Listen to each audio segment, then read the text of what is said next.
"Monkey!" The cruel insult echoed from the mouth of a racist police officer who blatantly insulted a black man solely because of his skin color. However, the arrogant officer had no idea that the weak prey he thought he could demean was, in fact, the new police chief, the one holding authority. The truth, once revealed, left the officer stunned, leading to consequences he had never anticipated. The incident not only disrupted his career but also served as a wake-up call for the entire system, shedding light on long-standing injustices. This story serves as a reminder that resilience and justice have the power to overturn outdated prejudices. Let us know where you're tuning in from, and if you're inspired by stories of fairness and courage, don't forget to hit subscribe so you won't miss any upcoming content. On a quiet night, with the streets lit only by the dim glow of streetlights, Marcus Grant, a black man, was quietly driving home. Having grown accustomed to suspicious glances and systemic injustice, Marcus was always prepared for whatever might happen when driving through certain neighborhoods. Suddenly, the sound of a siren pierced the stillness, shattering the calm night. The red and blue lights of a police car flashed in his rearview mirror, signaling him to pull over. Marcus took a deep breath, gripping the steering wheel for a moment before relaxing his hands. Though familiar with such injustices, he felt the same old weight settle in his chest. Memories came flooding back.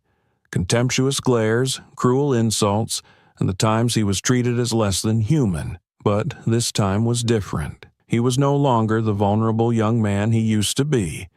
He was Marcus Grant, a man who had overcome every obstacle to prove his worth.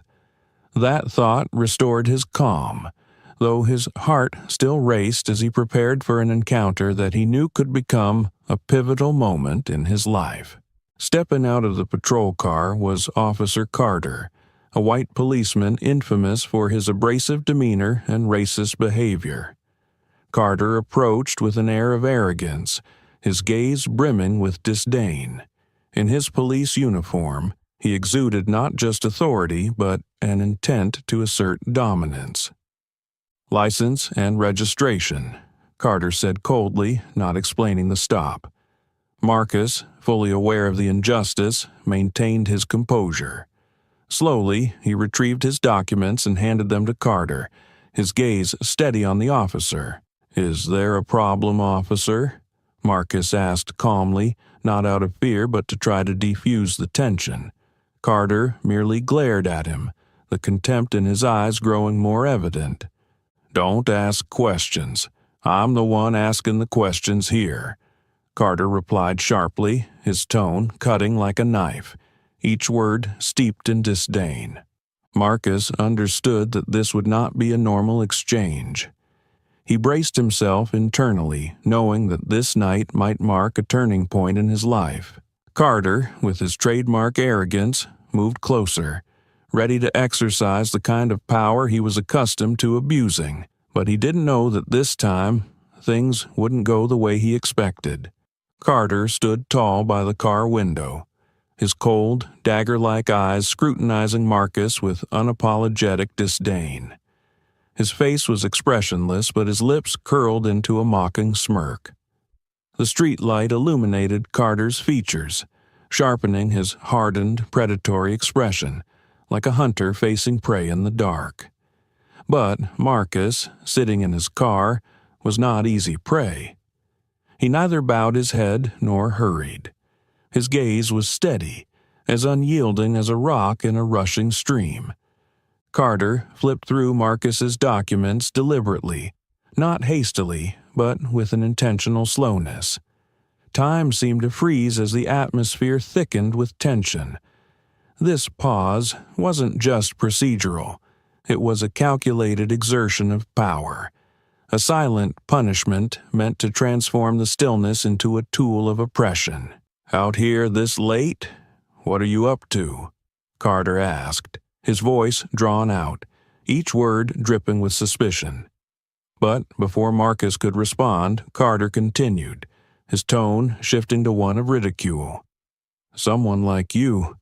I'd think you'd know you don't belong in places like this. In fact, maybe you don't belong anywhere." The words struck like a sharp blade, aimed directly at Marcus's dignity. Yet he remained silent, his eyes locked onto Carter's, unblinking, unyielding. On the outside, he appeared calm, but inside his heart roiled with indignation. Memories of bitter experiences flooded his mind, being humiliated, dismissed, and treated as less than human because of his skin color and entrenched prejudices. But Marcus wasn't the type to be easily broken. He knew that an outburst now would only play into Carter's trap. Carter's arrogance grew as Marcus maintained his silence. He leaned against the car, his body relaxed, but his gaze was that of a predator, waiting for its prey to falter. "Did you hear me?" Carter's voice lowered, becoming more menacing. "Or do you think staying quiet will make me let you go? Don't count on it." Marcus took a deep breath, feeling the fire burning inside him. But instead of letting it ignite into rage, he channeled it into inner strength. His hands gripped the steering wheel tightly, but his voice, if he spoke, would remain astonishingly calm. He understood that every second of composure was a small victory in this unequal confrontation. Carter, frustrated by the lack of reaction he had hoped for, took a step back, sizing Marcus up with a sneer.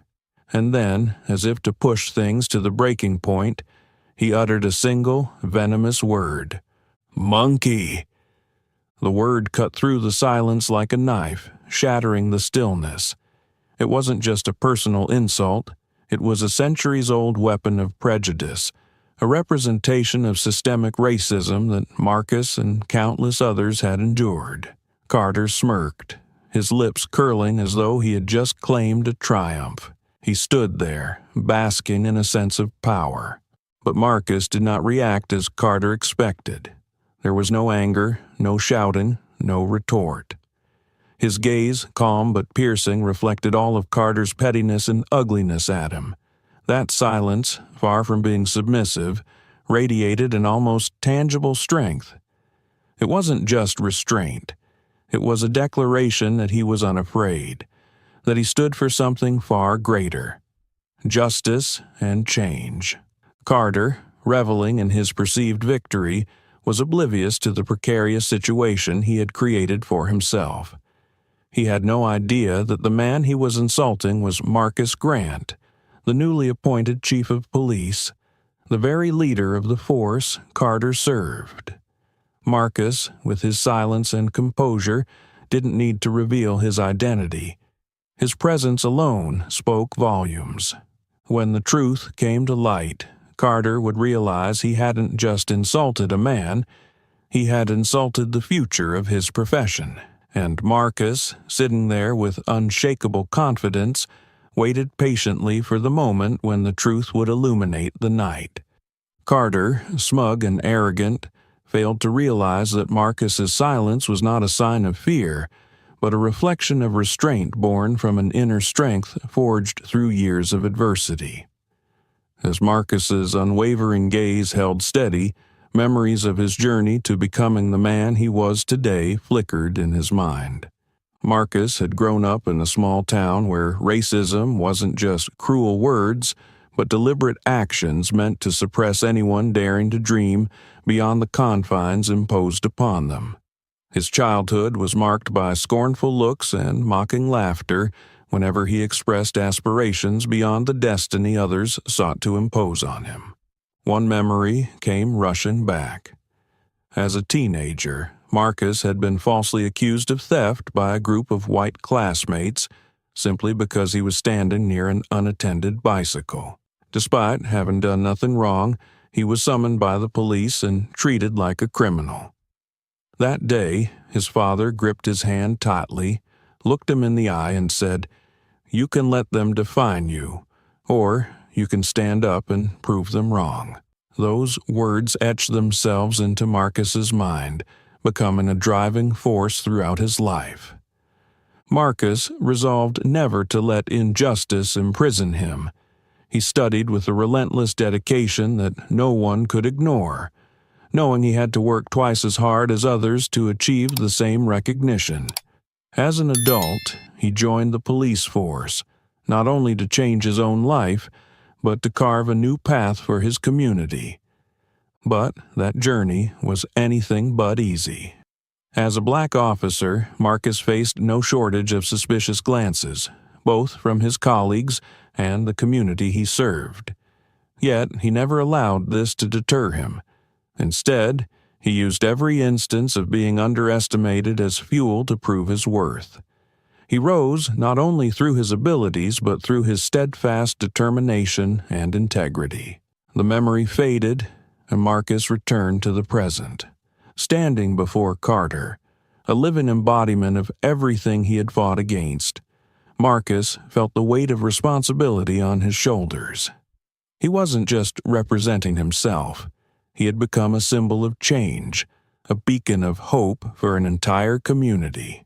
Marcus said nothing more, but the silence and the meaningful gaze he directed at Carter were the most powerful responses to Carter's arrogance. Marcus's steadfast gaze was like a mirror, reflecting not only his outward calm, but also exposing the deep-seated insecurities within Carter. For a fleeting moment, Carter felt as though he were laid bare. But rather than confront that fear, he chose to mask it with his familiar facade: contempt, abuse of power, and an arrogant attitude. He refused to stop, to acknowledge the turmoil inside him. Instead, Carter doubled down, as if demeaning Marcus could somehow solidify his fragile sense of authority.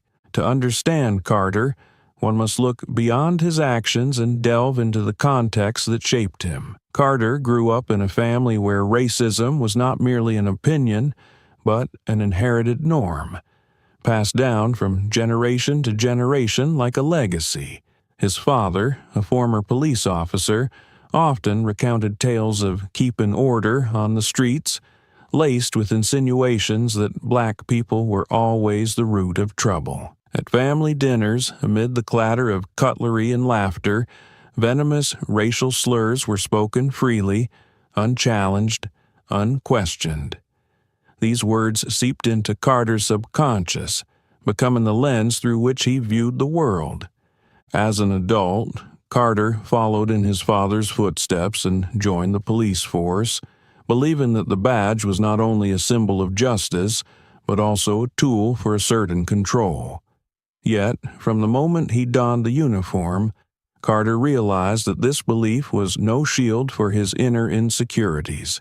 He began to feel threatened by men like Marcus, those who not only dared to break barriers, but also succeeded in spaces Carter thought they didn't belong. Deep down, Carter carried a nameless fear, a gnawing sense that his authority could be challenged at any moment. To him, Marcus was not just a man sitting before him late at night, but a symbol of change, of a future in which Carter wasn't sure he could survive. That fear drove Carter to become a perpetual abuser of power, not simply to maintain order, but to affirm his place in a world that felt increasingly out of his control. Carter didn't see himself as a villain. He believed his actions were necessary to preserve order, to uphold a system he had been taught was just. Yet it was that very system, with all its inequities and biases, that had molded him into someone who used the badge not to protect, but to perpetuate division. Carter was a product of a warped system, though he could not recognize it. To Carter, his actions weren't just duties. They were a means of proving his dominance no matter who got hurt in the process. Back in the present, Carter looked at Marcus, his gaze probing, as if trying to pierce through Marcus's calm demeanor to find a weakness. But Marcus's silence was not submission. It wasn't merely a reaction. It was a declaration that he would not be subdued. This unsettled Carter, making him increasingly frustrated and uncomfortable. His internal insecurity churned as Marcus refused to behave as Carter expected. No anger, no fear, no resistance. And it was this stillness that made Carter feel his authority slipping away. "You think staying silent is enough to outwit me?" Carter sneered, though his voice had lost some of its edge. The words no longer conveyed power, but rather a desperate attempt to mask the fear within. He couldn't accept the truth, that Marcus's unyielding gaze, which he could not break, was making him the weaker party in this confrontation. Marcus remained silent, his gaze steady, yet the atmosphere around him seemed to shift. He didn't need to voice the truth that he stood for something far greater than himself. Carter couldn't see that his contempt and the fear he desperately tried to hide had brought them both to the brink of an unavoidable confrontation. And in that moment, without a word, the boundary between oppressor and oppressed blurred. Carter was no longer the one in control, but a victim of the very system he was trying so hard to protect. Marcus's calm gaze burned like a steady ember. Not a raging fire, but potent enough to consume Carter's already faltering confidence. His silence was not submission, but a challenge, an unspoken declaration that he would not bow to oppression. This left Carter trapped between his anger and insecurity. He took a deep breath, trying to regain control, but the tension in his movements betrayed him further. "Step out of the car!" Carter barked, his voice sharp but tinged with a faint tremor he couldn't mask. Marcus didn't respond immediately. He sat still, his gaze calm but piercing as if cutting through Carter's layers of bravado. Then, in a steady, deep voice, he asked, "Is there a problem, officer?" Marcus's question sliced through the silence like a blade, simple, yet weighted with meaning. Carter felt cornered, and that only caused him to unravel further. Without answering, he stormed to the car and yanked the door open, his actions fueled by both rage and the need to display dominance. "I don't need a reason," Carter snapped, his tone strained as he gestured for Marcus to step out of the car, as though the act itself would reassert his authority. Marcus moved deliberately, unhurried, as he exited the vehicle. Every motion exuded control and composure. His tall, strong frame stood with a quiet dignity, not confrontational, but commanding enough to make Carter feel overwhelmed. Marcus knew that every word, every action, could be twisted by Carter. He took a deep breath, calming the fire within, reminding himself, "Don't let emotions take over. Don't let them see you falter." Carter stepped back, his expression a mixture of frustration and unease. Marcus's unyielding stance only heightened Carter's sense of a challenge to his authority. Without another word, Carter began searching Marcus's car. His movements were frantic, like a predator hunting for prey in the shadows, only to find nothing but emptiness. He tore through compartments, pulled up floor mats, and rifled through every corner, but there was nothing. No weapons, no evidence, nothing to justify his actions. Marcus stood with his arms crossed, watching Carter's every move. He didn't mock or taunt, but his composed demeanor was a far stronger blow. It made Carter feel exposed and small, stripped of the power he was so desperate to wield. "Who do you think you are to act like this?" Carter shouted, his voice filled with anger but devoid of authority. It was a desperate attempt to regain control, but the outburst only highlighted his growing helplessness. Marcus raised an eyebrow slightly, his gaze unchanging. Then, with a calm, steady voice full of weight, he replied, "You'll find out soon enough." There was no need for emphasis or volume. Marcus's words landed like a declaration, making Carter momentarily freeze. For a brief moment, doubt flickered in Carter's eyes, But rather than pause to reflect, his anger flared again, smothering the fear gnawing at him from within. "Don't think you can outsmart me," Carter yelled once more, his voice losing its edge with each word. He slammed Marcus's car door shut one final time, the loud thud echoing like the sound of his crumbling facade of power. He turned to face Marcus, his eyes bloodshot with frustration, but buried within them was a fear he couldn't hide. He didn't realize he was standing before an opponent he couldn't defeat, not because Marcus was physically stronger, but because Marcus embodied something far greater, something Carter couldn't control. Marcus stood firm, silent, and unmoving like a mountain, yet every passing moment edged Carter closer to losing his grip entirely. Marcus knew that Carter had already placed himself in the losing position. He didn't need to do anything more. Truth had a way of revealing itself. Carter stood there, breathing heavily, his fists clenched tightly after a futile, aggressive search of Marcus's car. His eyes still burned with hostility, but behind the arrogance was a growing unease, increasingly apparent. Like a cornered animal, Carter felt control slipping away, and that loss only fueled his rising anger. Yet his fury met nothing but Marcus's steady silence. The man standing before him was unflinching, his eyes locked onto Carter without wavering for even a second. Outwardly, Marcus appeared calm, unshakable like a rock, but inside a silent battle raged. He could feel the fire of anger burning, threatening to shatter his restraint. Carter's insults and abuse of power dredged up painful memories of the injustices Marcus had endured his entire life. Yet, he knew that giving in to anger would serve no purpose now. This wasn't just a personal confrontation, it was a symbol of a much larger fight. Marcus took a deep breath, reminding himself, "Let the truth and your dignity speak for you. Don't let them drag you down."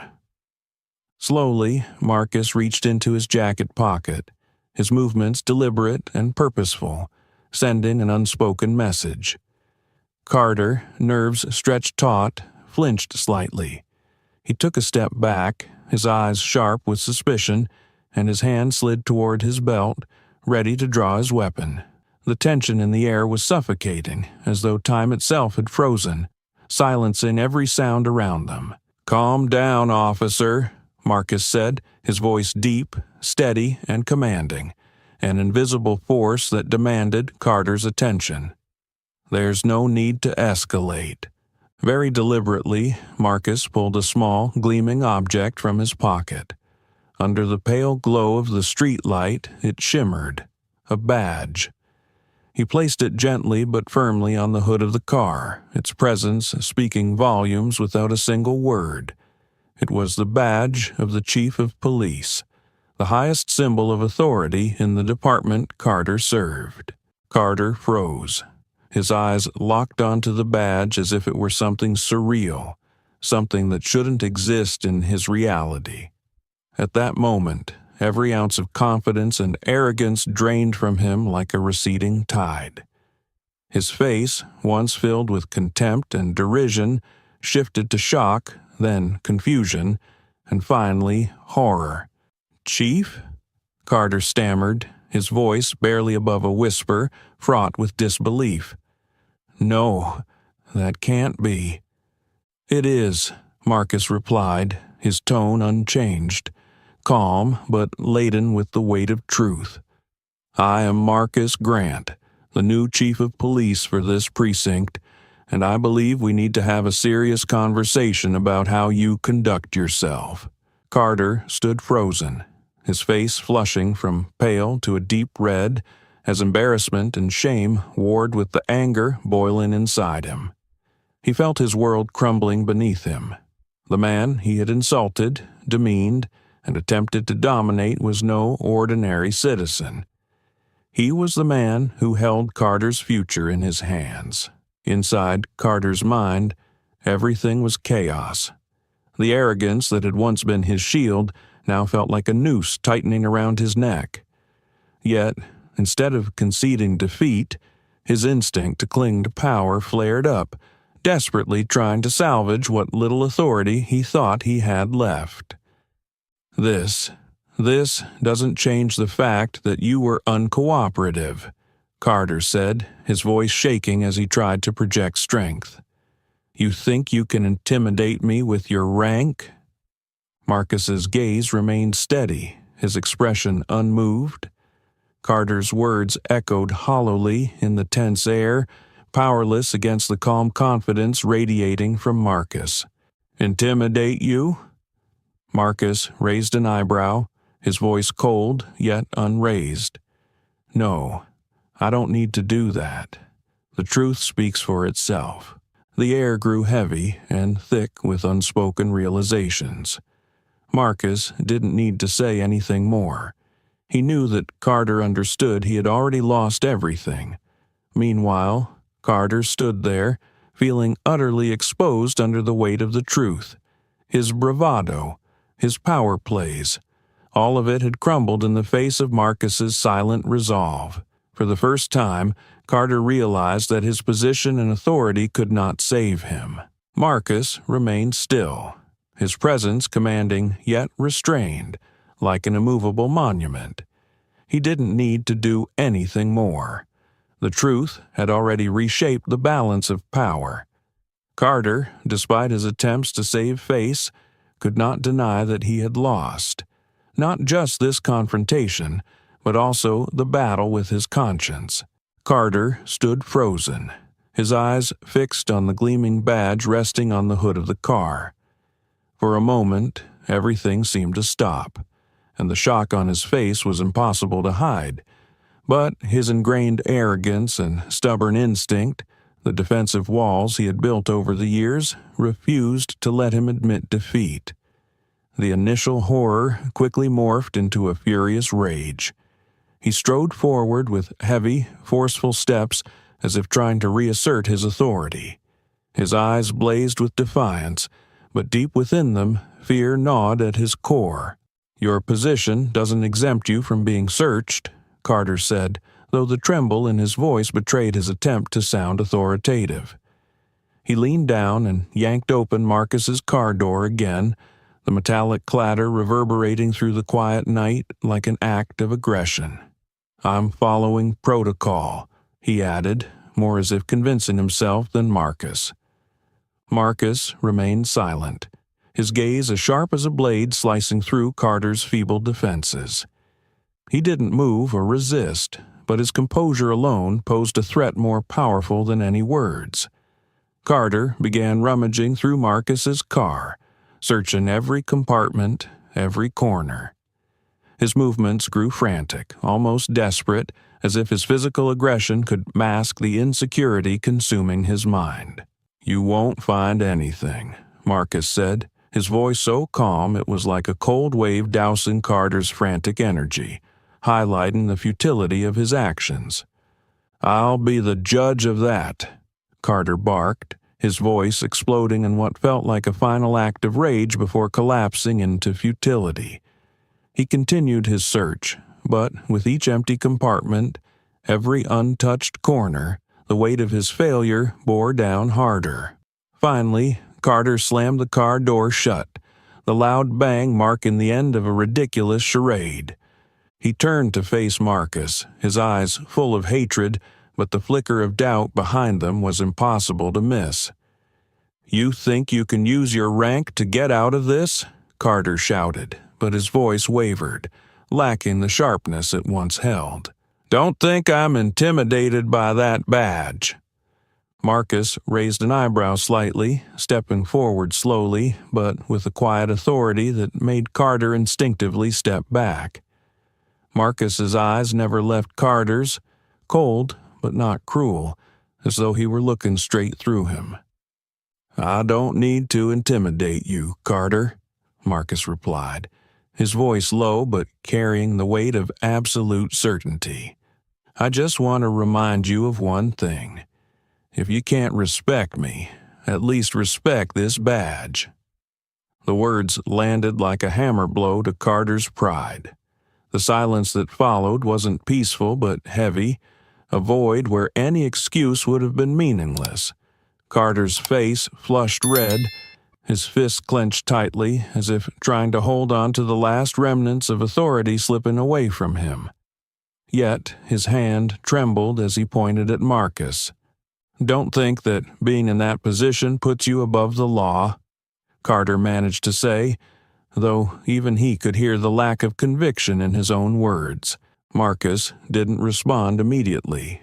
He simply stared at Carter, his gaze a mirror reflecting the frailty and distortion in Carter's abuse of power. When Marcus finally spoke, his words were sharp, each syllable etched into the tense atmosphere. "Carter, the law doesn't protect those who abuse power," Marcus said, his voice cold but devoid of hatred. "And you've just proven why this system needs to change." Those words left Carter stiff and speechless. He had nothing left to say. Every word Marcus uttered was an undeniable truth, stripping away the illusion of authority Carter had clung to. His eyes darted around as if searching for an escape, but it was far too late. Marcus stood firm, unshakable like a monument. His composure wasn't merely personal confidence, it was a symbol of a greater struggle, a fight Carter no longer had the power to win. At that moment, everything had reversed. The man who once believed he held all the power now stood defeated in the very game he had set into motion. Carter continued to face Marcus, but the tension between them was no longer just a personal conflict. The scene had drawn the attention of a passerby, a man standing quietly a short distance away. In his hand, he held a phone, raised high, recording everything. The soft glow of the screen flickered in the darkness, a silent witness that could not be ignored. Neither Carter nor Marcus noticed. Marcus didn't care because he knew the truth was undeniable, while Carter was too consumed with clinging to the authority slipping through his fingers. Minutes later, the video was uploaded to social media. The clip, capturing Carter's racist remarks and aggressive actions, spread like wildfire. From a dark corner of a quiet street, the incident became a focal point for public outrage. Comments flooded in. "This is why we need change." "Shameful. People like Carter shouldn't wear a badge." Soon, Carter began to notice the eyes of his fellow officers watching him. Their doubtful gazes cut deeply into his already fragile sense of pride. They said nothing, but their silence weighed heavier than words. Carter looked around, seeking some form of solidarity, but all he found were averted eyes or subtle glances exchanged between them. The growing sense of isolation tightened around him like a vice. Carter turned, locking eyes with Marcus. The defiance that once filled his expression was now replaced by a flicker of fear and desperation. "I was following protocol," Carter shouted, his voice a mixture of defensiveness and anger. "I was just trying to ensure safety." The words hung in the air, but no one responded. Even Carter could feel the lack of conviction in his voice. It trembled, betraying the intent behind his claim. Marcus took a single step forward, his eyes never leaving Carter. "Protocol," he repeated, his voice low but sharp, cutting through the flimsy defense Carter tried to erect. "You call searching without cause, using insults, and abusing authority protocol." Marcus's words didn't need to be loud. Their weight stilled the air. The officers nearby exchanged glances, some frowning, others murmuring. They had seen Carter cross the line before, but never had an incident been so clearly exposed. Each cold glance, each whispered remark, seemed to build an invisible wall separating Carter from the colleagues he had once considered allies. "Don't believe him," Carter yelled, his voice cracking as he attempted to salvage the situation. He turned to the other officers, his eyes pleading for support, a nod, any sign of agreement. But no one spoke. No one stepped forward. Even their gazes now carried judgment, a judgment Carter could not fight against. "I was doing my job," Carter insisted, his tone becoming more defiant, but the lack of confidence in his words reduced it to a hollow echo. "If you don't understand that, it's not my problem." Marcus didn't move, standing firm, but his voice cut through the tension like a final blow to Carter's crumbling defenses. "Carter," Marcus said, each word delivered with deliberate clarity, "your job is not to abuse power.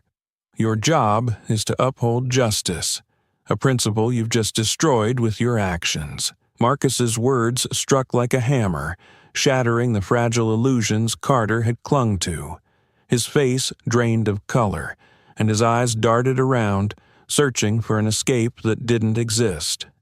For a moment, he glanced down at the badge on his chest, a symbol he once saw as a source of power.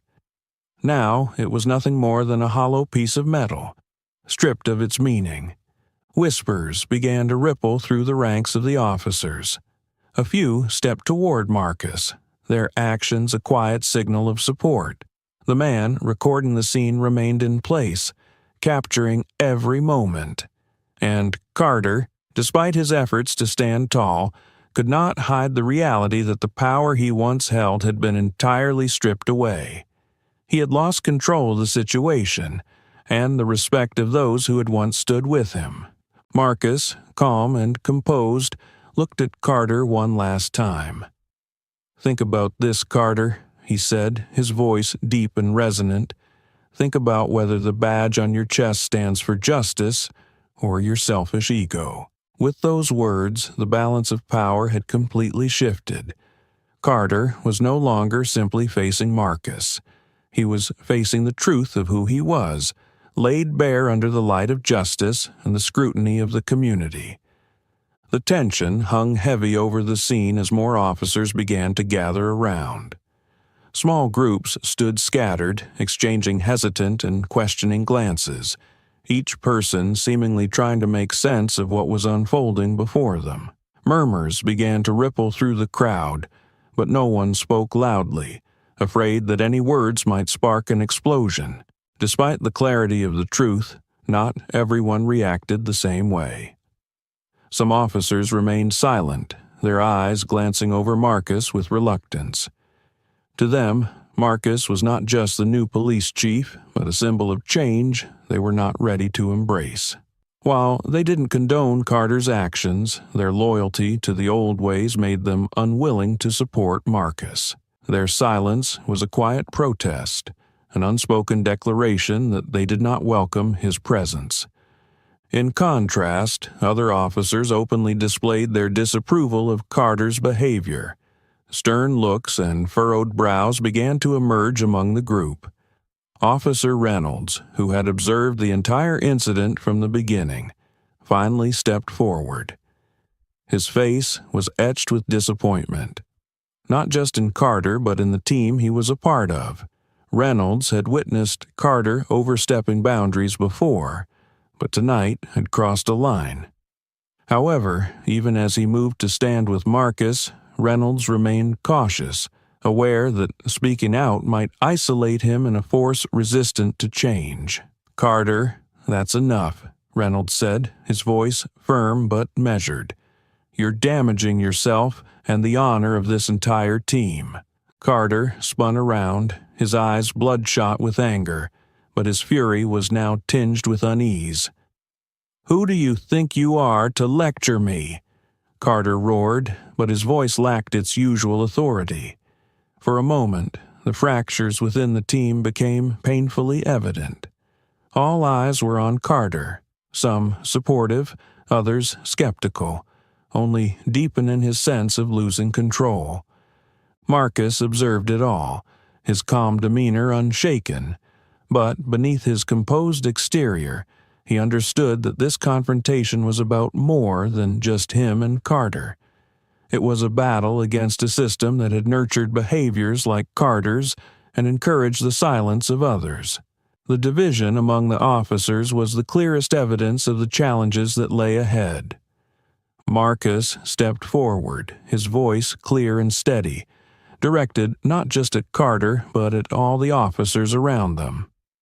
"I know some of you see change as a threat," he began, his tone low but powerful. "But remember, I'm not here to destroy. I'm here to rebuild, so that we can do the job we swore to do, to protect and serve justice." His words resonated in the air, prompting a few officers to lower their heads in quiet reflection as if pondering the true meaning of his statement. But Carter, sensing the tide turning against him, refused to back down. He turned to his colleagues, his gaze attempting to project confidence even as his voice wavered. "Do you think he's here to make a difference?" Carter shouted, trying to rally support. "We've done our jobs well until now. Don't let someone new, who doesn't understand what we've been through, come in and tear everything apart." Some officers exchanged glances, clearly uncertain. A few nodded, but their eyes betrayed hesitation. Buoyed by this minor show of agreement, Carter pressed on, his voice gaining a false conviction. "I know mistakes have been made, but our job is the hardest there is. If we don't stand together, they'll divide us. He's just trying to paint us as the villains." Not everyone was convinced. Reynolds stepped forward again, his expression stern. "Carter, can't you see that it's you who's causing division?" Reynolds said, his voice steady and resolute. "What you did tonight is indefensible." Carter turned to Reynolds, his eyes blazing with a mixture of anger and desperation. "You think you're a hero, Reynolds. Siding with this newcomer will only bring trouble for you." Reynolds stood his ground, but the tension between them made the air even heavier. Marcus recognized that Carter wasn't just trying to defend himself. He was attempting to manipulate the other officers to pull them to his side. Marcus stepped forward, his eyes fixed on Carter. His voice cut through the turmoil with commanding strength. "That's enough, Carter. Don't drag others into your mistakes. This is the time to take responsibility, not to shift the blame." For a moment, Carter was silent, his eyes darting between Marcus and the officers surrounding him. But the silence didn't last. He clenched his jaw and turned away as if trying to hide the growing helplessness inside him. Yet the truth was undeniable, not just to Marcus but to everyone watching. The power Carter once wielded was now nothing more than a shadow, dissipating under the light of truth and justice. The officers began murmuring among themselves. A few stepped closer to Marcus, silently signaling their support.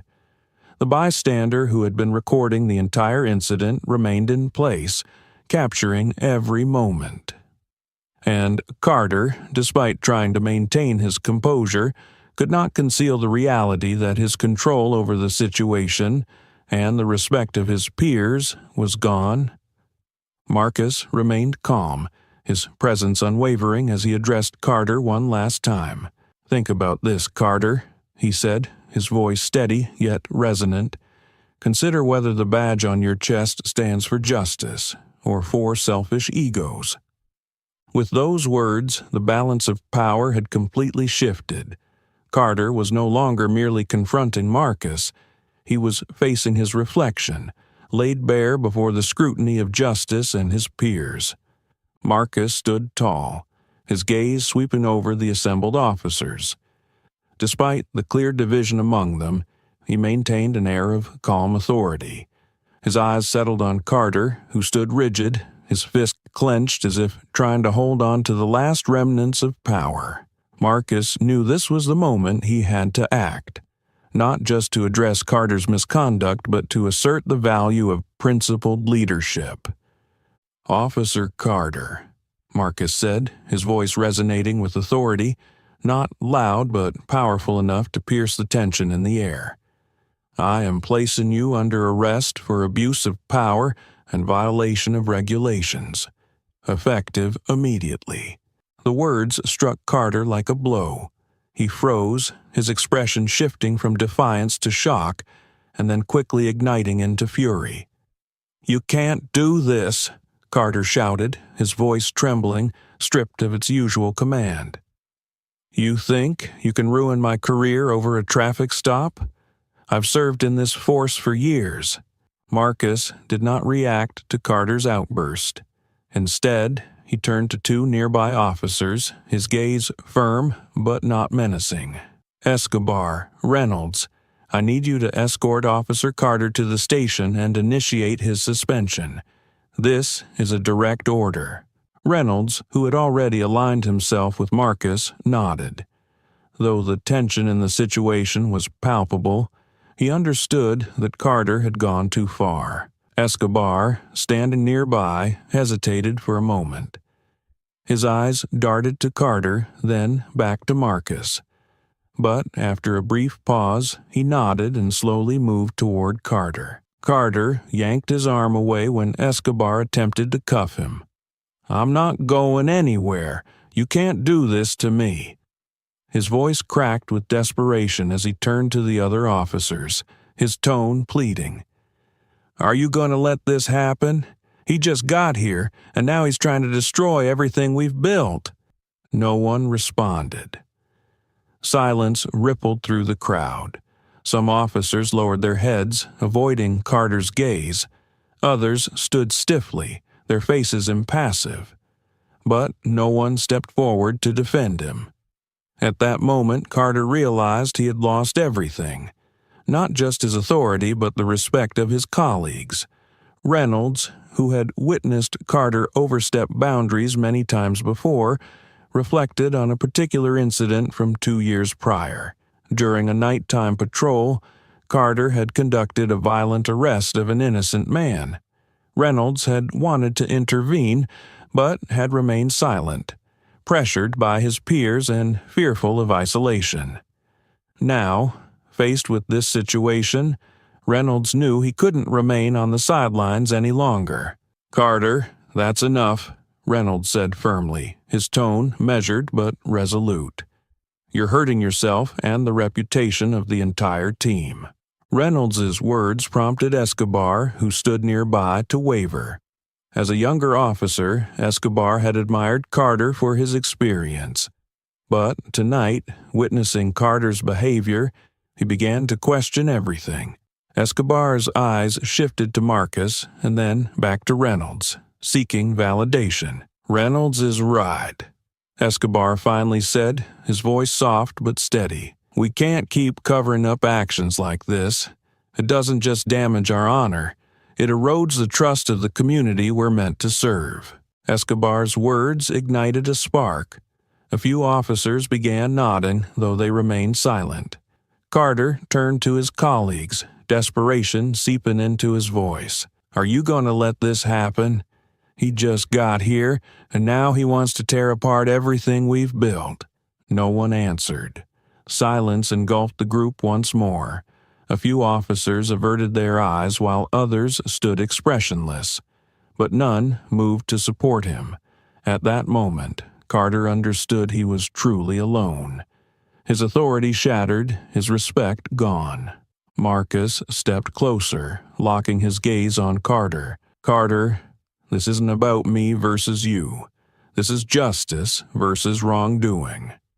And if you truly believe in the values this badge represents, you'll understand that you must take responsibility." Carter had no response. He lowered his head, his shoulders sagging as Reynolds and Escobar escorted him away. Marcus remained still, watching as Carter was led away. But he knew the silence surrounding him wasn't a sign of full acceptance. The officers who remained looked at him with a mix of resentment and apprehension. Not fear of Marcos himself, but fear of the change he represented. Taking a deep breath, Marcus steadied his voice. "I know this isn't easy for any of you," he said, addressing the gathered officers. "But if we can't clean up our ranks, how can we ever serve and protect the community we've sworn to defend?" His words hung in the air, meeting no open dissent, but also lacking explicit agreement. Marcus understood that the fight to reform the system had only just begun. He wasn't merely confronting individuals like Carter. He was challenging an entrenched culture resistant to change. The conflict didn't end with Carter's removal. The battle rippled through the department as factions within the force became more defined. Officer Reynolds, the first to publicly stand with Marcus, received anonymous threats from a group of officers still loyal to Carter. The threats extended beyond Reynolds to his family, intensifying the tension within the precinct. When Marcus learned of the threats, he immediately convened an emergency meeting, making it clear that retaliation and intimidation would not be tolerated. "I am here to protect all of you, regardless of where you stand," Marcus said, his voice firm but compassionate. "But if we don't unite, we'll only end up destroying ourselves." By openly defending Reynolds, Marcus demonstrated strong leadership and sent a clear message. No one in the force was above accountability, not even when dealing with their peers. Carter left the police station in silence after being suspended. The badge, once a symbol of his authority, had been stripped from him, leaving a heavy void on his chest. In the days that followed, Carter faced a reality he had never imagined. His reputation was in ruins. Colleagues who once respected and feared him now avoided him, and even neighbors and friends in his community looked at him with either disdain or pity. Carter was no longer the embodiment of authority he had once believed himself to be.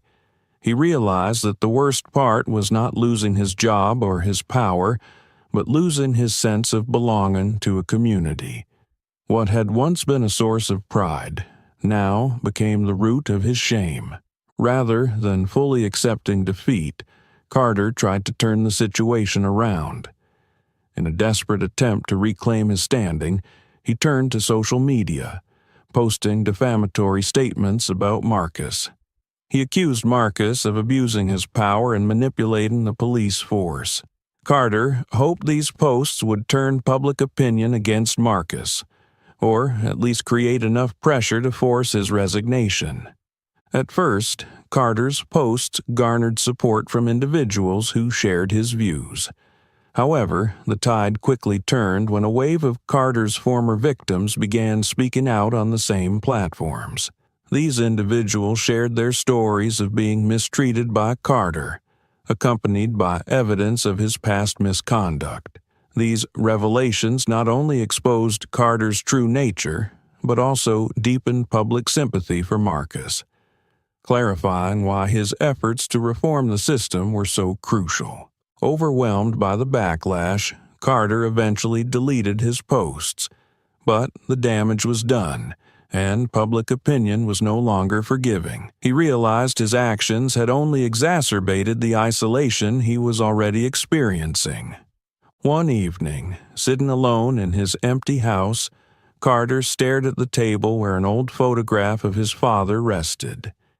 His father, a police officer he had idolized, stood beside a patrol car in the photo, his stern expression commanding respect. But now, Carter noticed something he hadn't seen before: a coldness in his father's eyes. Carter recalled the lessons his father had imparted about maintaining order and how people like Marcus were nothing but trouble. He had absorbed these teachings unquestioningly, never once stopping to ask if they were right. Now, sitting alone, Carter began to question everything. Where did I go wrong? Memories of the times he had abused his power resurfaced, not just with Marcus, but with many others. The insults and the overreaches all came back as fragments of a mosaic he no longer wanted to face. Carter began to wonder if his actions had ever been about upholding the law or simply asserting his dominance. The answer weighed heavily on him. He realized he hadn't just hurt others. He had betrayed the very ideals he thought he was serving. In a rare moment of self-awareness, Carter pulled out the badge he had hidden in a drawer. Though it no longer belonged to him, it still carried a weight, not of power, but of responsibility. Responsibility he had failed to understand during the years he wore it on his chest. "Can I change?" Carter murmured to himself, his voice echoing in the empty room. It wasn't an easy question to answer, but for the first time he was ready to face it. Carter knew the road ahead wouldn't be easy. He didn't expect immediate forgiveness, but he no longer wanted to live as someone shackled by the past. He understood that change wouldn't come from words alone, but from actions. And no matter how daunting it seemed, he had to begin with the first step, acknowledging his mistakes. After many sleepless nights of reflection, Carter decided to reach out to a local community organization Marcus had previously partnered with for youth mentorship programs. At first, Carter's presence at the organization was met with discomfort and suspicion, but he persevered. Carter volunteered to participate in sessions with young people of color who had experienced police abuse. He listened to their stories and began sharing his own mistakes. During one session, a young boy asked, "Why did you do those things if you knew they were wrong?" The question hit Carter like a blow. Bowing his head, he quietly responded, "I didn't know I was wrong, or I didn't want to know. But now I realize that ignoring the truth is worse than making a mistake." In the days that followed, Carter became more involved. He helped facilitate discussions between the police and the community, openly admitting his wrongdoings and listening to feedback. These experiences didn't just help Carter understand the harm he had caused, they also offered him a path toward redemption, however late it might have been. In the weeks following the incident, Marcus swiftly initiated a comprehensive reform plan. He understood that the situation with Carter was merely the surface of a much deeper issue, a system where racism and abuse of power had been entrenched for years. To bring about real change, Marcus needed to expose the problem and confront even greater challenges. Marcus held a press conference that drew attention from the community and the media alike. Standing at the podium, surrounded by police officers and local government representatives, Marcus faced the glaring flashes of cameras without hesitation. He knew this was his chance, not only to recount the story, but also to call for action. "We cannot deny that racism still exists within law enforcement," Marcus began, his deep and steady voice resonating across the room. "But we also cannot continue to avoid or stay silent on this issue. Every wrongful act by an officer doesn't just harm the victim, it erodes the trust of the community in our legal system." Marcus then outlined his plan, implementing training programs focused on equity and diversity, establishing more transparent oversight procedures, and encouraging officers to report misconduct without fear of retaliation. He emphasized that change couldn't come solely from policies. It had to come from the commitment of every individual in the force. "I'm not here to destroy," Marcus said, his gaze sweeping over his colleagues standing behind him. "I'm here to rebuild, a fair, transparent police force that truly serves the community we've sworn to protect." Marcus's words were more than a call to action. They were a promise. The audience at the press conference could feel the sincerity and determination behind his every word. Even some officers who had been hesitant about Marcus's leadership began to regard him with newfound respect. Outside the press conference, the community's reaction spread rapidly. While some remained skeptical, believing that Marcus's promises of reform wouldn't be enough to fix a deeply broken system, others, especially those who had suffered injustices, began to see Marcus as a guiding light. His call for action ignited hope and inspired many to stand up for justice, not just in policing, but across society. When the press conference ended, Marcus lingered for a moment, gazing up at the building that had witnessed both triumphs and failures. The night wind carried a chill, but also a sense of hope. Yet Marcus knew not everyone would support his reform plans. A few days later, Marcus received an anonymous message. Its content was brief but threatening. Be careful with what you're doing. Not everyone wants to see this change. The message didn't just heighten Marcus's vigilance, it made him acutely aware that his battle wasn't only against Carter's legacy, but against hidden adversaries within the police force itself. This was no longer just a fight against one individual. It was a confrontation with an invisible network of opponents willing to do anything to preserve the old system. The conflict reached its peak when a community protest erupted outside the police station. Supporters of Marcus held up signs demanding thorough reforms, while a countergroup, including dissenting officers, gathered to openly oppose him. Tensions escalated when a small faction within the crowd began throwing bottles at the station doors. Standing on the steps, Marcus felt the division unfolding before him. He knew that one wrong move could unravel all his efforts.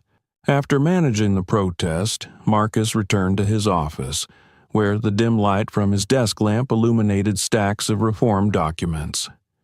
He picked up a pen and signed off on final approvals for new training programs and transparent oversight procedures. Yet, as he set the pen down, Marcus couldn't shake a heavy feeling. This was merely the first step in a long journey, and he knew not everyone would stand by his side. Elsewhere in the city, a group of officers secretly convened. They didn't openly challenge Marcus, but their whispered conversations about protecting tradition and not letting the newcomer destroy our legacy echoed like a foreboding warning. These officers weren't Carter, but Marcus understood they represented the next challenge he would face. They were defenders of a status quo that resisted change at any cost. The story closes with Marcus standing at his office window, gazing out at the city's darkened skyline. His expression carried both determination and worry. Marcus knew the greatest battles still lay ahead, and achieving real change would require more than support. It would demand unyielding resolve to overcome every obstacle in his path. Marcus's story is not just about a man confronting injustice. It's a lesson in courage, perseverance, and responsibility in the fight to reform a system. What are your thoughts on how Marcus handled these challenges? If you were in Marcus's position, what steps would you take to bring about meaningful change? Share your thoughts in the comments below.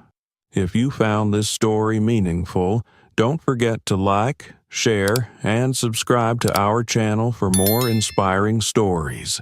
Thank you for watching, and we'll see you in the next video.